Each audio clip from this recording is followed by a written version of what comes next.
Halo sobatku, salam sehat, salam teduh untuk sembuh. Jumpa dengan saya Jody Visnu dalam podcast Bincang Asik Sobatku, persembahan dari Rumah Sakit Dr. Un Solo Baru. Pada perbincangan kali ini kita akan kedatangan seorang tamu, seorang narasumber, dokter subspesialis jantung yang juga berpraktek di Rumah Sakit Dr. Un Solo Baru.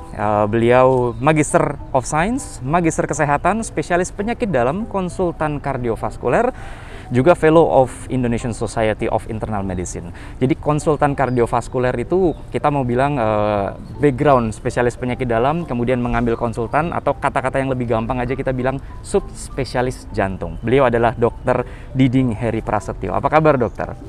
Baik, semoga dalam kondisi sehat. Alhamdulillah. Fit, selamat datang fit, di podcast Bincang Asik Sobatku dari Dr. Un Solo Baru. Nah, Dokter Diding mungkin bisa perkenalan dulu kepada sobatku. Ya, saya Dr. Diding, spesialis penyakit dalam, konsultan kardiovaskuler, ya, Magister Sains, Magister Kesehatan Finasim. Saya staf di UNS, kemudian di Muadi, dan bekerja di Rumah Sakit Dr. Un, baik Dr. Un Solo Baru maupun Rumah Sakit Dr. Un Kandang Sapi. Mungkin gitu. Oke dokter, jadi sekali lagi selamat datang sobatku. Podcast hari ini kita juga akan masukkan ke dalam YouTube channel. Jadi nanti dokter jangan lupa subscribe and like and comment juga ikutan sebagai narasumber. Jangan lupa komen, like and subscribe, juga nyalakan notifikasi loncengnya untuk mendapatkan banyak video yang terbaru untuk video edukasi dari Rumah Sakit Dr. Un Solo Baru. Nah dokter, ini kan kita akan membahas tentang bahasa awamnya enaknya tuh nyeri ulu hati. Nyeri ulu hati. Mungkin sobatku punya relasi, punya saudara, kerabat, atau mungkin sobatku pernah merasakan yang namanya nyeri ulu hati, atau kalau dalam bahasa kedokteran kita bilang epigastric pain. Nah, kita akan bincang bersama dengan beliau supaya pembicaraan kita akan lebih holistik, lebih luas, bukan hanya berpikir, oh kalau saya ulu hati sakit, takutnya saya sakit mah saja. Tapi ternyata ada kemungkinan kalau ternyata jantung dari sobatku ini bisa juga ada berpotensi bermasalah. Nah dokter, pertanyaan saya yang pertama, saya dapatkan dari banyak sumber, rekan-rekan di lapangan. Kita coding di sini. Nomor satu dok, apa saja dok penyebab nyeri ulu hati? Oke, jadi kalau nyeri ulu hati, kita di situ kita harus pikir organ-organ apa aja yang ada di situ. Dari situ berarti ada lambung. Jadi penyebabnya bisa lambung, bisa gastritis, kemudian kerongkongan berarti esofagitis, di situ bisa yang terkenal sekarang kan GERD. Nah, itu dari lambung. Tapi di situ juga ada pankreas di situ. Mungkin juga pankreatitis di situ, atau tumor pankreas juga bisa menyebabkan situ. Jadi kita harus organ di situ, dan tidak lupa gitu di situ juga ada gallbladder, bisa kolesititis, kolelitiasis, bisa menyebabkan nyeri ulu hati. Kemudian di situ juga ada pembuluh darah kan, pembuluh darah mesenterika, berarti ada iskemik mesenterika, atau mungkin malah yang lebih parah lagi yang mengancam jiwa adalah diseksi aorta. Di situ aorta dia akan menyebabkan nyeri ulu hati juga. Dan yang tidak kalah penting dan yang harus kita waspadai adalah ketika kita berbicara organ jantung, karena jantung itu kan letaknya memang di atas ulu hati itu, namanya di situ adalah dari dinding inferior, dinding bawah daripada jantung. Nah itu sering menyebabkan nyeri ulu hati, dan banyak pasien yang diterapi dengan gastritis ternyata setelah kita cek itu jantung di sisi inferior. Ini yang perlu kita waspadai. Jadi bukan hanya terpikirkan masalah lambungnya saja dok, lambungnya saja. Ada juga tadi dokter sempat menyampaikan masalah di bagian empedu bisa juga, masalah aorta, pembuluh darah juga bisa, dan juga yang takutnya mengancam adalah permasalahan di bagian jantung. Karena dokter tadi sempat sebutkan jantung dan pembuluh darahnya. Nah, jantung dan pembuluh darah. Jantung area bawah ya, karena dia berdekatan di situ. Jadi kalau sakit mungkin dianggapnya sakit mah terus-terusan. Atau seringkali sakit mah saya nggak sembuh-sembuh gitu ya. Seringkali kasusnya dok, begitu dicek ternyata ada permasalahan di bagian organ jantung. Nah ini tadi sudah disampaikan oleh dokter. Dok, ini kalau tadi dokter sempat mengatakan nyeri ulu hati, takutnya ada kemungkinan ke arah jantung dan sebagainya. Ternyata kan bukan sesimpel sakit mah biasa ya. Pada usia berapa dok sebetulnya kita harus lebih concern dengan masalah ulu hati? Jadi kalau kita concern itu tentunya kita fokus ke kardiak atau jantung, itu tentu satu adalah faktor risiko. Jadi kalau kita bicara namanya PJK, penyakit jantung koroner, nah itu kan faktor risiko. Faktor risikonya apa? Laki-laki itu lebih rentan, ya, laki-laki. Kemudian yang kedua adalah perokok, ini. Jadi kalau ada habit perokok, kemudian diabetes mellitus atau kencing manis, ya, kemudian obesitas dan dislipidemi, ya, itu, dan aktivitas olahraga yang kurang, ini sebagai faktor resiko untuk terjadinya ischemic heart disease atau penyakit jantung koroner. Ini yang kita harus intens di situ, apalagi usia 60 tahun ke atas, ya, ini baik laki-laki maupun perempuan resiko untuk itu. Tapi kalau di bawah 60 tahun, ya, itu laki-laki lebih sering. Ya, di bawah 60 tahun laki-laki lebih sering. Tapi kalau di atas 60 tahun nih bisa laki bisa juga perempuan. Sama probabilitasnya sama, ya. Mungkin agak obes, badannya besar, ngerokok, kemudian dan dislipidemi, jadi gangguan lipid, kolesterol dan yang lainnya. Yang salah dari awam itu ini. Gimana? Bahwa orang yang gangguan kolesterol itu yang gemuk, padahal enggak, orang kurus pun malah justru bisa yang paling intens konsen adalah triglycerid ya, dokter, ya. Oke. Jadi supaya orang ini kita betul-betul belajar bareng-bareng, ya, secara holistik. Bukan berarti orang lihat hanya kolesterol saja, Jadi kayak dihantamnya kolesterol, ternyata triglyceridnya itu dan rasionya tidak seimbang. Gitu, itu dokter, ya. Faktor pemicu aterosklerosis. Aterosklerosis pembuluh darah.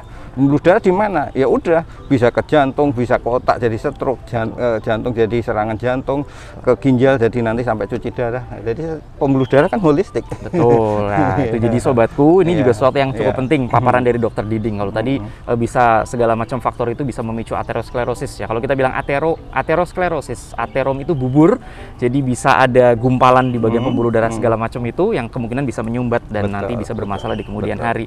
Jadi kalau tadi sudah disampaikan usianya, kemudian masalah faktor risiko yang lain, begitu nanti Anda terkena nyeri ulu hati, ya jangan selalu berpikir kayaknya sakit mah terus nih. Nah, tapi ada sesuatu yang lain yang sebaiknya dicek, ya dokter, ya. Lebih baik kita dicek, syukur kalau seandainya normal, tapi kalau seandainya terjadi sesuatu yang mungkin bisa kita antisipasi, maka penanganannya bisa lebih awal, begitu. Nah dokter, kalau seumpama nih ada pertanyaan, apa yang harus kita lakukan kalau seumpama timbul nyeri ulu hati, dok? Nah, gimana? Jadi nyeri ulu hati.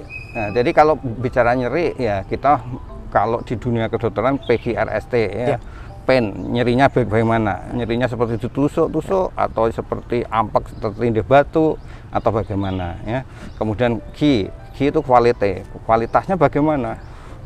Sangat mencengkram apa ini? Kalau mencengkram kemungkinan besar itu bisa diseksi aorta, kan gitu. Radiasinya kemana? Kalau disertai radiasi menjalar ke lengan, ke ini harus curiga ini dari kardiak, dari jantung, kan gitu. PGRS, ya, severity itu keparahannya bagaimana, ya. T, timingnya kapan. Nah, kalau dia bertambah dengan aktivitas, berkurang dengan istirahat, nah ini kita harus curiga ini jantung nih. Tapi kalau enggak, cuma nyeri ulu hati tapi tidak ada penjalaran, tidak ada bertambah dengan aktivitas, tidak bertambah, istirahat tidak berkurang, nah itu kita ya udahlah, ini kemungkinan lambung nih, minum antasid aja, obat-obat anti untuk menurunkan HCl-nya itu. Nah nanti asam lambungnya turun, kalau itu berubah membaik, ya itu berarti non kardiak. Tapi kalau kardiak, hati-hati, segera ke fasilitas kedokteran yang terdekat untuk lanjutnya. Gitu. Jadi paparan dari dokter Diding, karena beliau ini juga sebagai seorang dosen, jadi memang paparannya cukup detail dan juga terarah gitu. Jadi sobatku harus bisa memastikan dulu seperti paparan tadi dokter, apakah itu masalahnya kardiak atau non kardiak, apakah masalahnya ke jantung atau non ke jantung.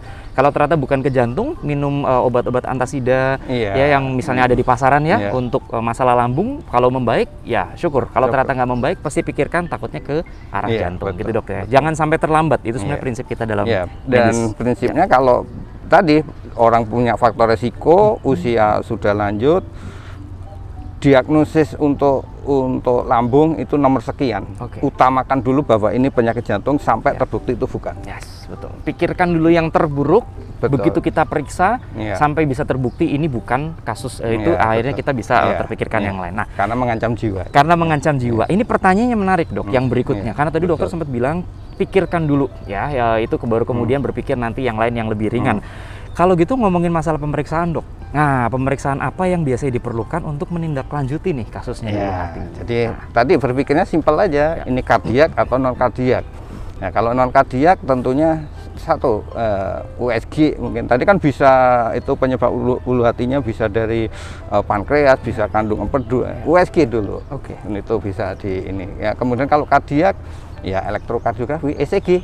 Oke. Dari ECG itu kan murah meriah, tapi walaupun dia elektrik tapi setidaknya bisa menjadi pemeriksaan penunjang untuk mendiagnosis ini kardiak atau bukan. Oke. Ya, yang mengancam jiwa kan kalau kardiak itu kan ACS itu ya, akut coronary syndrome, sindrom koroner akut. Nah itu kan hampir 80% itu dari diagnosisnya kan dari anamnesis tadi ya, kemudian wawancara tadi dan pemeriksaan penunjang EKG. Dengan EKG udah kelihatan nih ini ST elevasi, ST depresi atau sudah mengarah ke sana. Sebenarnya murah meriah tapi bisa menghambat untuk pengancam jiwa tadi. Oke, murah meriah dan bisa menjadi penentu di Betul, awal ya dokter ya, betul, untuk langkah iya, kita iya, selanjutnya iya. daripada terlambat maksudnya gitu betul loh. Ya, jadi kalau seandainya isyaratnya karena dokter Diding ini juga berpraktek di Rumah Sakit Dr. Solo Baru, bisa membuat appointment atau kalau seumpama kesulitan bisa juga pertama kali bisa dengan layanan telemedicine, setelah itu nanti akan disambungkan ke dokter atau misalnya langsung datang ke sini dengan protokol kesehatan ya, tentunya bisa juga langsung diperiksa sehingga nanti kalau seandainya terjadi sesuatu yang takutnya mengancam, kita sudah bisa mendeteksi di awal gitu ya dokter ya. Lebih baik kita deteksi di awal. Betul. Daripada nanti kenapa-napa di ujung. Nah dokter, tadi sempat dokter sampaikan paling pertama di USG, terus kemudian nanti dilakukan EKG misalnya rekam jantung. Ya kalau kita cenderung ini kardiak berarti EKG yang penting tuh. Kalau yang non darah berarti kita USG untuk memastikan apa nih. Adakah batu empedu, adakah kolelitiasis, adakah kolesisitis ya, itu kan, atau pankreatitis atau tumor di pankreas atau bahkan tumor di lambung sendiri kan bisa. Oke, ya, takutnya permasalahannya lebih kompleks daripada sakit mah biasa ya dok ya. Nah, kan ada masalah yang ada sesuatu yang kita bilang namanya medical check up ya. Ada momentum kita mau melakukan medical check up untuk kasus nyeri ulu hati. Itu sebetulnya sebaiknya dilakukan berapa lama sekali dok untuk medical check up? Ya, jadi kita melihat itu kan case by case. Ya, kalau memang faktor risiko tadi besar, kemudian ke arah yang ke severity-nya, nah itu tentunya medical check up itu paling tidak 1 bulan sekali. Tapi kalau yang nggak parah ya 3 bulan sampai 6 bulan. Tapi kalau yang parah cenderung ke kardiak ya 1 bulan sekali. 1 bulan 1 kali. Oke, dokter. Iya, nah, betul. Dok, ini sebelum ada satu pertanyaan terakhir itu sebenarnya menarik sekali, tapi sebelum kita mengarah itu karena perlu kita ketahui sobatku, Dokter Diding ini juga sedang mengambil studi sebagai PhD student atau mengambil studi S3 tentang penelitian beliau yang nanti sangat menarik, tapi nanti di bagian akhir. Sebelumnya dokter, tentang tips pola hidup sehat nih. Tips pola hidup sehat ala Dokter Diding. Silakan. Jadi kebetulan saya dulu belajar tahun 2000 itu kan belajar di UNER. Jadi saya tuh alumni UNS, alumni UNER, alumni UI. Jadi antar kota antar provinsi. Oke, baik. Jadi saya ngambil imunologi ya, imunologi. Jadi tips hidup sehat kita hubungkan dengan ilmu yang diajarin tahun 2000 yaitu psikoneuroimunologi. Jadi psikis akan mempengaruhi neuro dan imunologi, sistem imun. Jadi pola hidup sehat tadi satu itu harus kita pegang. Hampir semua penyakit kan pola hidup sehat. Dari pola hidup sehat dan pola pikir yang sehat, nah itu sangat mempengaruhi organ. Jadi makanya di bidang penyakit dalam ada namanya psikosomatik. Baik. Psikosomatik itu kelainan organ nggak ada, tapi merasa sakit, nah, karena psikisnya. Tapi lama-lama justru malah benar nanti. Jadi benar-benar ada kelainan organ karena dari psikis. Makanya pola pikir dan pola hidup yang sehat itu yang penting di situ. Jadi pencegahan lebih baik daripada pengobatan. Oke, ini menarik dok. Kalau ngomongin soal psikosomatis menarik nih, karena ada beberapa orang, mungkin sobatku juga punya kerabat atau mungkin sobatku sendiri yang merasakan bahwa saya ini sebetulnya sakit, tapi saya nggak tahu sakitnya apa. Ya. Nah, ini mumpung ada dokter Diding, holistic care, gimana dok menanggapi tersebut? Ya itu tadi, jadi biasanya kelainan-kelainan yang psikosomatis itu kan dia akan merasakan semua organ itu rasanya itu udah nggak benar. Tapi secara lab, pemeriksaan penunjang lainnya itu tidak mendukung. Nah ini jangan-jangan psikosomatik lah, itu kita harus konsulkan. Itu ada di bidang spesialis penyakit dalam konsultan psikosomatik. Nah, itu satu-satunya di Solo juga sudah ada. Wah, luar biasa. Ya, konsultan kardiovaskuler juga satu-satunya di Solo. Konsultan kardiovaskuler paling enak ngomongnya adalah dokter subspesialis jantung ya beliau ini gitu. Satu-satunya di kota Solo. Jadi supaya kita berpikirnya holistik ya dokter ya. Kita luas. Ya. Ya, jangan cuma berpikir wah kayaknya saya cuma sakit mah dan setiap tahun diterapinya cuma mah terus. Padahal ternyata ada masalah yang berbeda. Saya masalah jantung tapi concernnya ke jantung, tapi ternyata ada masalah juga yang lain. Bisa nggak dok? Kalau dia ternyata sakit jantung, tapi dia juga ada kasus batu empedu bareng-bareng. Bisa saja, bisa saja. Silakan dok. Bisa mungkin bisa disampaikan juga karena ini. Jadi bisa-bisa saja. Makanya tadi ketika nyeri hulu hati kita pastikan dulu baik kardiak atau non kardiak, ya jantung atau non jantung. Kalau kita USG ada batu empedu, kita EKG ada kelainan jantung, bisa-bisa saja. Sekali lagi kita harus secara holistik menanganinya. Baik ya. Jadi ini kepada sobatku ini penting sekali ke materi hari ini tentang nyeri ulu hati. Ternyata kita harus berpikirnya holistik, bukan hanya berpikir satu mengerucut, tapi juga kita berpikir secara luas. Mungkin dia juga ada sakit jantung, ada permasalahan di bagian lambung juga bisa. Plus dia juga makin banyak makin pikiran, akhirnya makin betul. Hampir pasien-pasien kita itu kan 80% itu kan karena justru psikisnya yang bermasalah. Oke. Jadi kalau yang bagaimana dengan makanan minuman itu kan hanya pemicu. Ya, minuman misalnya minum yang mengandung kafein, bukan berarti kopi. Teh itu juga mengandung kafein. Coklat itu juga mengandung kafein. Saya nggak minum kopi tapi saya minum teh, tapi perut saya nggak enak ya, sama juga ya. Sama juga. Karena teh itu kan mengandung kafein juga. Jadi mesti dipikirkan gitu ya. Jadi kadang orang nyari gantinya tapi ternyata gantinya nggak kalah bermasalahnya juga dokter. Ini menarik nih. Nah dokter, ini kita mau membahas satu lagi yang paling terakhir. Ini adalah tentang studinya beliau, tentang studi S3 beliau. Jadi kita meminta dapat pencerahan sedikit dok dari sobatku, ini studi dokter itu ke arah mana? Ya, karena beliau ini ternyata bukan hanya dokter subspesialis jantung, dokter penyakit dalam, subspesialis jantung, ahli biologi, imunologi, ahli biomolekuler dan sebagainya. Sebetulnya apa sih yang akan beliau harapkan di studi beliau di S3 nanti? Silakan dokter. Ya, jadi untuk S3 ini saya berusaha, jadi berawal dari kasus gagal jantung ya. Ketika COVID kemarin itu hampir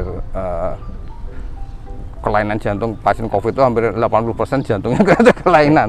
Dan salah satu yang konsen saya ini kan ketika terjadi heart failure atau gagal jantung, ini kan perlu penataan atau penanganan seumur hidup.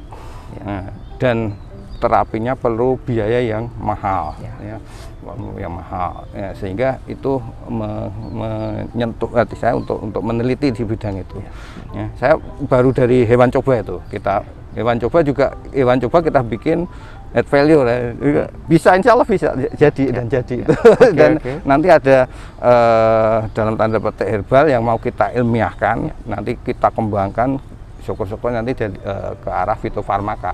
Nah, itu yang kita itu benar-benar dari laut diversity. Jadi benar-benar dari gunung Lawu, dari asli. Jadi tentang ini tentang heart failure, jantung. Jadi tentang gagal jantung. Karena tadi dokter sudah menyampaikan kalau gagal jantung itu terapeutiknya akan jangka panjang sekali. Maka sebelum itu gagal, alangkah baiknya kita sudah bisa mendeteksi di awal gitu. Tapi ternyata memang beliau juga concern ke arah istilahnya Lawu diversity ya. Jadi bagaimana nanti bisa memberikan terapeutik pada kasus gagal jantung, tapi dengan sesuatu yang bisa didapatkan dari alam kita sendiri, gitu kan. Merupakan suatu langkah yang mulia, dan kita ucapkan selamat dokter supaya nanti bisa lancar sampai depan. Sekali lagi sobatku, perbincangan hari ini tentang nyeri ulu hati atau epigastric pain yang dipersembahkan oleh Dr. Diding Heri Prasetyo. sebagai seorang dokter subspesialis jantung di Rumah Sakit Dr. Un Solo Baru. Sekali lagi dokter, terima kasih sudah bergabung dengan kami. Semoga di berikutnya, nanti di kesempatan berikutnya kita bisa dapat kesempatan lagi untuk berbicara, bukan hanya nyeri ulu hati, tapi hal-hal lain yang berhubungan dengan jantung yang lebih holistik lagi, ya lebih mengerucut, nanti bisa lebih menyenangkan pada saat kita berbicara. Terima kasih dokter. Baik, pada sobatku semuanya sekalian yang sudah bergabung dengan kami ucapkan terima kasih telah menyaksikan podcast Bincang Asik Sobatku. Sampai jumpa lagi di podcast selanjutnya dari Rumah Sakit Dr. Un Solo Baru. Saya Jody Wisnu bersama dengan Dr. Diding, kami undur diri. Sekali lagi sampai jumpa, jangan lupa klik like, subscribe, dan juga komen di Rumah Sakit Dr. Un Solo Baru di YouTube channel supaya mendapatkan banyak video terbaru dari kami. Salam sehat dan salam teduh untuk sembuh.